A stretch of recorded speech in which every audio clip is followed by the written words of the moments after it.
Start with the name of Allah who is very kind and merciful. तो student आज हम अपना next topic start करेंगे plant systematics. Plant systematic में हम प्लांट्स के पूरे स्ट्रक्चर को देखेंगे, मॉर्फोलॉजी को, कि रूट सिस्टम को देखेंगे, उसके अलावा शूट सिस्टम को देखेंगे। शूट सिस्टम में हमारे पास जो पार्ट आते हैं वो तमाम पार्ट्स देखेंगे। तो सबसे पहले हम मॉर्फोलॉजी ऑफ रूट डिस्कस करते हैं। इससे पहले हमें सबसे पहले पता होना चाहिए कि रूट अराइज कहाँ से होती है। हमारे पास जो सीड होता है उसके दो पार्ट्स होते हैं, उससे दो किस्म के स्ट्रक्चर निकलते हैं। एक को हम कहते हैं शूट सिस्टम और एक को हम कहते हैं रूट सिस्टम।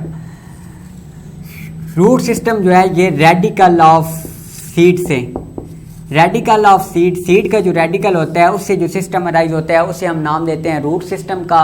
इसके अलावा जो दूसरे सिस्टम होता है उसे हम नाम देते हैं शूट सिस्टम का। तो सबसे पहले हम मॉर्फोलॉजी ऑफ रूट्स को डिस्कस करते हैं कि रूट्स हमारे पास हैं क्या। तो सबसे पहले जो हमारे पास रूट्स हैं, रूट्स हमारे पास होती हैं पॉजिटिवली जियोट्रॉफिक। अब पॉजिटिवली जियोट्रॉफिक का मतलब ये है कि रूट्स जो हैं वो ज़मीन की तरफ पॉजिटिव मूव होंगी, ज़मीन की तरफ ज़्यादा मूव करेंगी। इस वजह से इनको पॉजिटिवली जियोट्रॉफिक कहा जाता है। और negatively phototrophic, negatively phototrophic, negatively phototrophic का हमारे पास मतलब ये है कि ये मतलब लाइट की तरफ कम जाती हैं, ये ज़्यादा से ज़्यादा ज़मीन की तरफ मूव करती हैं। इस वजह से इन्हें पॉजिटिवली जियोट्रॉफिक और नेगेटिवली फोटोट्रॉफिक कहा जाता है कि ये लाइट की तरफ कम मूव करेंगी और ज़्यादा से ज़्यादा अर्थ की तरफ मूव करेंगी। इसके बाद हम रूट्स के करैक्टर्स देख लेते हैं कि रूट्स के हमारे पास जनरल करैक्टर्स, जनरल फीचर कौन से हैं। तो सबसे पहले जो है रूट जो है हमारे पास ये अंडरग्राउंड पार्ट होता है, underground part of plant.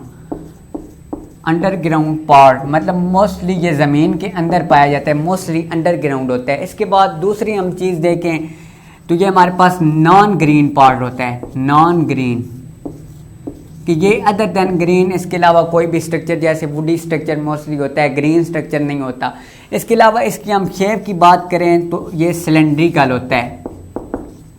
Cylindrical मतलब कम्प्लीटली मोस्टली ये जो सर्कुलर फॉर्म में होगा हमारे पास, सिलेंड्रिकल फॉर्म में होगा। इसके अलावा हम देखें तो हमारे पास बड्स आर एब्सेंट। बड्स एक पार्ट होता है प्लांट्स का जो लीव्स के लिए मोस्टली यूज़ किया जाता है, ये रूट के अंदर एब्सेंट होता है। इसके अलावा हम नोड्स और इंटर नोड्स की बात करें तो वो भी रूट के अंदर एब्सेंट होते हैं। नोड्स एंड इंटर नोड्स और एब्सेंट। अब नोड हमारे पास वो पार्ट होता है जो इस पार्ट से लीव अराइज होता है। ये हमारे पास एक स्टेम है, इससे अगर यहाँ से एक लीव हमारे पास अराइज हो रहा है तो ये जो पॉइंट होगा इसे हम नाम देते हैं नोड का। ये रूट्स के अंदर नोड्स एब्सेंट होते हैं। इसके अलावा जो दो नोड्स, अब स्टेम है, स्टेम पे मुख्तलिफ जगह पे लीव्स अराइज हो रहे होते हैं, तो जो दो नोड्स के दरमियान हमारे पास डिस्टेंस होता है, इस डिस्टेंस को हम नाम देते हैं इंटर नोड्स का। रूट्स के अंदर नोड्स एंड इंटर नोड्स जो हैं वो हमारे पास एब्सेंट होते हैं। इसके अलावा अगर हम बात करें हाइड्रोफाइट्स की, जो प्लांट्स वाटर के अंदर रहते हैं, तो उनके अंदर जो रूट सिस्टम होता है वो पूरली डेवलप होता है, पूरली डेवलप रूट सिस्टम। इसके अलावा रूट सिस्टम में ग्रोइंग पॉइंट्स मौजूद होते हैं। ग्रोइंग पॉइंट्स बिल्कुल एंड टिप पे ये हमारे पास है अगर एक रूट का, तो यहाँ पे एक ग्रोइंग पॉइंट मौजूद होगा इस सब टर्मिनल पोजीशन पे, जैसे हम रूट एपिकल मेरिस्टेम का नाम भी देते हैं। रूट एपिकल मेरिस्टेम, जहाँ से रूट आगे ग्रो करती है, रूट के साइज में इंक्रीज होता है, तो इसके अंदर एक ग्रोइंग पॉइंट भी मौजूद होता है। इसके अलावा root poses root hairs, root के पास रूट हेयर्स भी मौजूद होते हैं। अब रूट हेयर्स का काम क्या होता है, मुख्तलिफ़ किस्म की अब्ज़ॉर्प्शन वगैरह, मिनरल्स या वाटर की अब्ज़ॉर्प्शन करनी है तो वो हमारे पास रूट के अंदर रूट हेयर्स मौजूद होते हैं जिनके ज़रिए हमारे पास इसकी अब्ज़ॉर्प्शन होती है। इसके बाद हम फंक्शन की बात करें कि रूट्स के हमारे पास फंक्शन कौन कौन से हैं।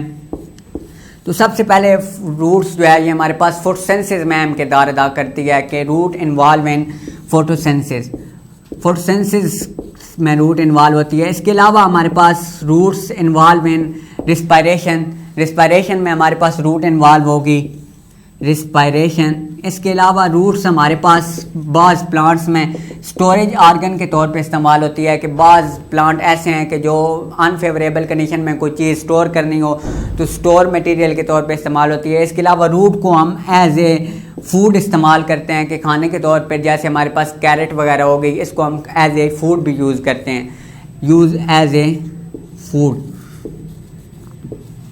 इसके अलावा रूट्स हमारे पास, रूट्स के जो है वाटर और मिनरल्स की अब्जॉर्प्शन वगैरह का काम भी हमारे पास रूट करती है। इसके बाद हम बात करते हैं कि रूट्स की हमारे पास इकसाम कितनी हैं, टाइप्स ऑफ रूट। तो बेसिकली हमारे पास दो टाइप्स हैं रूट की। सबसे पहले टैप रूट सिस्टम और fibrous root system.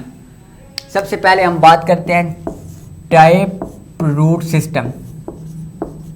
Tap root system, अब टैप रूट सिस्टम है हमारे पास, ये एक प्लांट है, ये उसका स्टेम है, ये इधर से रूट अराइज हो रही है इस प्लेस से। तो ये रूट ऐसे जाएगी और आगे प्राइमरी, सेकेंडरी और टर्शरी रूट्स में डिवाइड होती जाएगी।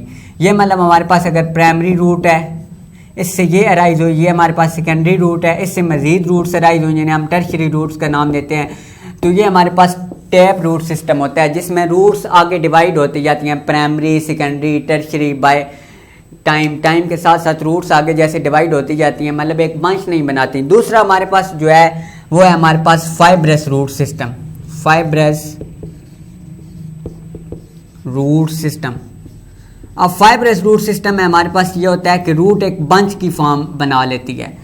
ऐसे इधर से स्टेम ऊपर ओरिजिनेट हो रहा है तो इधर रूट नीचे एक बंच टाइप बना लेगी, तो इसे हम नाम देते हैं फाइब्रस रूट सिस्टम। तो ये थे हमारे पास दो रूट सिस्टम, एक टैप रूट सिस्टम और एक फाइब्रस रूट सिस्टम। टैप में जो रूट वो आगे डिवाइड हो जाती है, प्राइमरी रूट, सेकेंडरी रूट, फिर टर्शरी रूट, और फाइब्रस में एक बंच की फॉर्म में शक्ल इख्तियार कर देती है। वो भी बंच की फॉर्म में बनाती है लेकिन वो आगे रूट्स डिवाइड होती जाती हैं। इसके बाद हम रूट की मॉडिफिकेशन चेक करते हैं कि रूट्स हमारे पास मॉडिफाई होके कौन कौन से फंक्शन परफॉर्म करती हैं। तो सबसे पहले अगर हम बात करें हमारे पास तो आ जाती है adventitious root. Adventitious root, adventitious roots हमारे पास वो वाली रूट्स होती हैं जो प्लांट के किसी और पार्ट से ओरिजिनेट हों अदर देन रेडिकल। सबसे पहले आपको बताया था कि सीड का एक पार्ट होता है रेडिकल जहाँ से रूट अराइज होती है, और दूसरा जो सीड का पार्ट, ये हमारे पास एक सीड है, इसके दो पार्ट हैं हमारे पास। सबसे पहले जो रूट है वो रेडिकल से रूट अराइज होती हैं, और दूसरा जो है उसे हम नाम देते हैं प्लोम्यूल का। प्लोम्यूल जो है ये रूट का, जो प्लांट का शूट सिस्टम है वो ओरिजिनेट होता है प्लोम्यूल से, और जो रूट सिस्टम है वो रेडिकल से हमारे पास ओरिजिनेट होता है। तो एडवेंटिशियस रूट्स में हमारे पास अगर ये एक प्लांट है हमारे पास, ये प्लांट्स का एरियल पार्ट है, तो एरियल पार्ट से जो रूट ओरिजिनेट हो रही होगी इधर किसी भी पार्ट से, किसी शूट से, किसी लीव से, किसी नोड, इंटर नोड से, जहाँ से ओरिजिनेट हो रही होगी तो वो एडवेंटिशियस रूट का उसे हम नाम देंगे। इसमें हमारे पास एग्जांपल अगर चेक करें तो हमारे पास आ जाती है शुगर केन की। इसकी अगर डेफिनेशन लिखना चाहें तो डेफिनेशन हम ऐसे लिखेंगे, roots originate from other part of plant other than radical, कि रेडिकल के अलावा किसी और पार्ट से जब रूट ओरिजिनेट होती है तो उसे हम नाम देते हैं एडवेंटिशियस रूट का। इसके बाद सेकंड हमारे पास आ जाती हैं स्टोरेज रूट, कि रूट मॉडिफाइड होकर हमारे पास जो सेकंड टाइप बनाती हैं उसे हम नाम देते हैं स्टोरेज रूट। सेकंड हमारे पास आ गई स्टोरेज रूट, कि सम रूट्स जो हैं वो कुछ ना कुछ चीज़ें स्टोर करके रखती हैं अपने पास, कि वो अनफेवरेबल कंडीशन में जब हमारे पास वाटर या साल्ट या मिनरल की कमी हो तो वो रूट्स हमें वो चीज़ें प्रोवाइड करती हैं। जैसे इसमें हमारे पास अगर हम एग्जांपल चेक कर लें, कैरेट की एग्जांपल चेक कर लें, तो कैरेट को हम एज ए फूड इस्तेमाल करते हैं। जब हमारे पास दूसरे फल ना हो तो कैरेट को हम एज ए फूड इस्तेमाल कर सकते हैं। इसके बाद रूट मॉडिफाइड होकर तीसरी फॉर्म में हमारे पास आ जाती हैं रिस्पायरेटरी रूट्स। रिस्पायरेटरी रूट्स नाम से ही पता चल रहा है कि इन्वॉल्व इन रिस्पायरेशन, कि ये रूट्स रिस्पायरेशन में इन्वॉल्व होती हैं। जैसे हमारे पास मार्शी एरियाज़ हैं जहाँ पे मीथेन ज़्यादा होती है और ऑक्सीजन की कमी होती है, तो वहाँ पे कुछ रूट मॉडिफाइड होकर तो हमारे पास रिस्पायरेशन में अहम किरदार अदा करती हैं। और स्टोरेज रूट जो होती हैं ये स्वेलन होती हैं, ज़्यादातर मोस्टली स्वेलन फॉर्म में पाई जाती हैं। इसकी एग्जांपल में हमारे पास कैरेट आ जाता है। रिस्पायरेटरी रूट्स की एग्जांपल की बात करें तो इसमें हमारे पास मैंग्रोव्स आ जाता है, ये मार्शी एरियाज़ में पाया जाता है जहाँ पे मीथेन ज़्यादा होती है और ऑक्सीजन की कमी होती है। तो आज हमने डिस्कस किया कि मार्फोलॉजी ऑफ रूट्स के रूट्स हमारे पास क्या है, रूट्स का हमने स्ट्रक्चर देखा कि अंडरग्राउंड पोर्शन है। इसके बाद रूट्स ओरिजिनेट कहाँ से होती है, जो रेडिकल होता है सीड का, सीड के दो पार्ट होते हैं, रेडिकल और प्रोम्यूल। प्रोम्यूल जो है ये शूट सिस्टम इसको ओरिजिनेट करता है, शूट सिस्टम मुकम्मल जो शूट सिस्टम है वो प्लोम्यूल से ओरिजिनेट होता है और रेडिकल हमारे पास रूट सिस्टम को बनाता है। रूट सिस्टम जो है सबसे पहले रूट हमारे पास अंडरग्राउंड पार्ट होती है, इसके अलावा सिलेंड्रिकल होती है, नॉन ग्रीन पार्ट है। इसके बाद हमने देखा कि रूट्स हमारे पास टाइप कौन कौन सी हैं, दो टाइप्स हैं, एक टेप रूट सिस्टम और एक फाइब्रस रूट सिस्टम।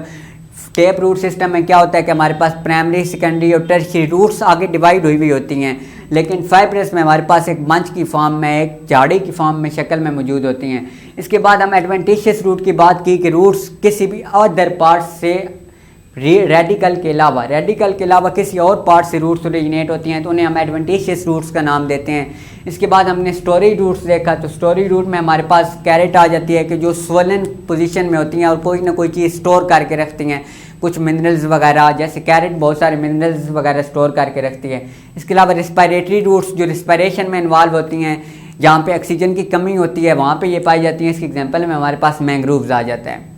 तो ये था लेक्चर, इंशाल्लाह मिलते हैं नेक्स्ट वीडियो में।